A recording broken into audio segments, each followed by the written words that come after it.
Welcome to Fundamentals, your friendly guide to investment funds and SPVs.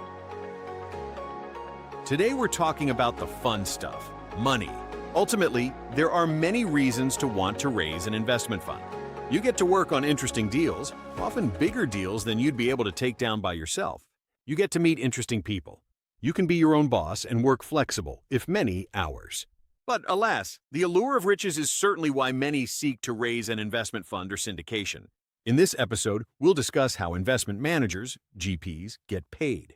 Before we start, just a quick note on terminology. Investment fund managers often use two management entities, a general partner entity to receive the carried interest and a management company entity to receive fee income. On this episode, we're just going to refer to the general partner receiving these fees. Management fees. Most funds pay the GP a recurring asset management fee for managing the fund. We'll call this the management fee.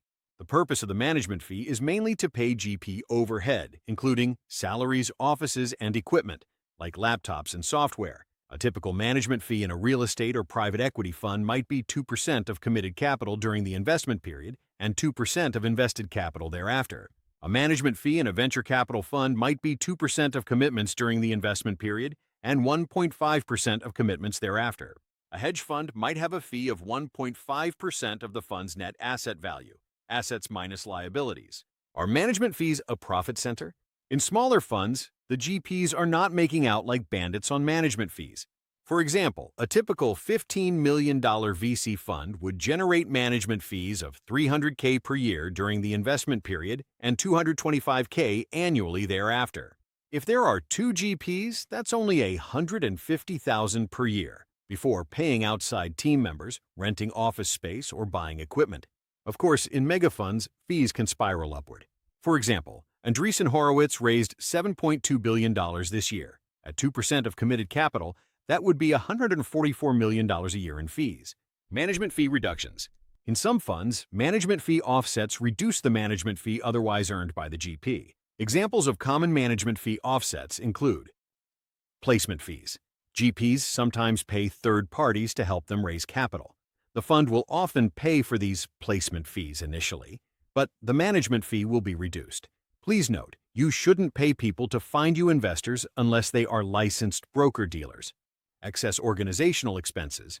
Funds typically pay to set themselves up to a point. Many funds have an organizational expense cap, for example, $150K. If it costs $180K to set up the fund will pay for it initially, but the $30K excess will reduce the management fee. Transaction fees. Many funds will reduce the management fee by transaction fees paid to the GP by third parties. We discuss these fees in other fees not paid by the fund below. Not all funds have these management fee offsets, but they're common in mid-size and larger funds. Other fees paid by the fund. Fees. Depending on the type of fund, the GP might charge one or more of the following. Acquisition fees. Fees paid when the fund buys something. An example is 1% of the purchase price of a business or real estate property. Property management fees. Fees paid to manage or monitor a property. An example is 4% of gross revenues from a property. Guarantee fees. Fees paid to a GP or an affiliate for personally guaranteeing indebtedness. An example is 0.5% of the principal amount of guaranteed indebtedness. Disposition fees. Fees paid when the fund sells something. An example is 1% of the gross sale price of a property. Development fee. Fees paid for development or construction. An example is 5% of the hard costs of development. There are many other potential fees, but these are the most common. Usually, a fund wouldn't have all of these fees, but some do. I would suggest clearly disclosing these affiliated fees in your fund's marketing documents. We often explicitly mention them in the LPA as well. Other fees not paid by the fund. Sometimes a third party might pay a fee to the GP. Depending on the fund, the amount of these fees might reduce the management fee. These fees include board fees, monitoring fees, closing fees, etc. The list of potential side fees is long and varied. Example, let's say a GP gets paid $1,000 per year for sitting on the board of a portfolio company. In many funds, the GP would get to keep the $1,000. However, the management fee would be reduced by $1,000 to pay back the fund.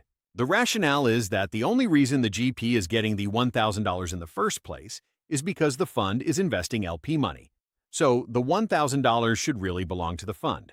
If you're a GP planning to earn fees not paid by the fund, I would suggest disclosing these fees in the offering documents you provide to potential fund investors. Carried interest. This is the big one. A GP's carried interest is its share of the profits. In many funds, the GP gets somewhere around 20 to 30% of the fund's profits. So, if LPs invest $100 and the fund returns $200, the GP would get to keep $20. First, the LPs get their $100 back. Second, the remaining $100, aka the profit, is split 80% to the LPs, $80, and 20% to the GP, $20. The method for distributing a fund's profits is called the distribution waterfall, and it can get much more complicated than in this simple example. Capital interest, co-invest. In most funds, the GP co-invests alongside the LPs as an investor. Everyone has a different opinion on this, but the GP co-invest is usually somewhere between 1 and 10% of committed capital. On smaller funds and syndications, it's often on the higher end of that range. Some GPs commit more. A GP's co-investment amount is often exempt from paying fees and carry. Example, let's say a GP invests 5% of the capital in a $20 million fund. As a result, their total commitment would be $1 million. If the fund returns $2 million, a 2x multiple, the GP gets the whole $2 million, pocketing a $1 million profit.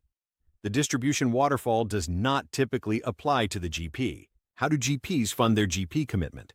There are three main ways GPs can fund their co-investment. Cash. This is the simplest. The GP commits cash just like an LP. When the fund calls capital, the GP sends the same percentage of its commitment as the LPs via wire transfer. Property. In some cases, GPs may satisfy their commitment by contributing property to the fund. In a venture capital fund, these could be Series A shares of a hot startup. In a real estate development fund, it could be raw land to be used for development. Obviously, the property contributed must be something that's within the fund's target asset class. You wouldn't contribute an apartment building to a private equity fund. Additionally, GPs should be very transparent about the price at which they're contributing the property. Having a third party appraise the property is best practice. You don't want to open yourself up to LP complaints of impropriety. Fee waivers. GPs also have the option to forego fees, like management fees and acquisition fees, in exchange for a profits interest in the fund. So, instead of taking a cash management fee of $100 a quarter, the GP could take $90 in cash and get $10 of fund equity instead. This can get complicated rather quickly. You should absolutely work with a good tax lawyer. Here at TIL Partners, we know some. That's it for this episode. Don't forget to follow us for more on funds and SPVs. Follow Fundamentals to get all your investment fund and SPV info. Fundamentals is written by TIL Partners, a tech-enabled boutique law firm of expert attorneys who thrive on efficiency, personal connections, and long-term relationships. We use software to automate repetitive tasks so we can spend our time counseling clients, creatively solving complex issues, and continually refining our workflows. Thanks for listening.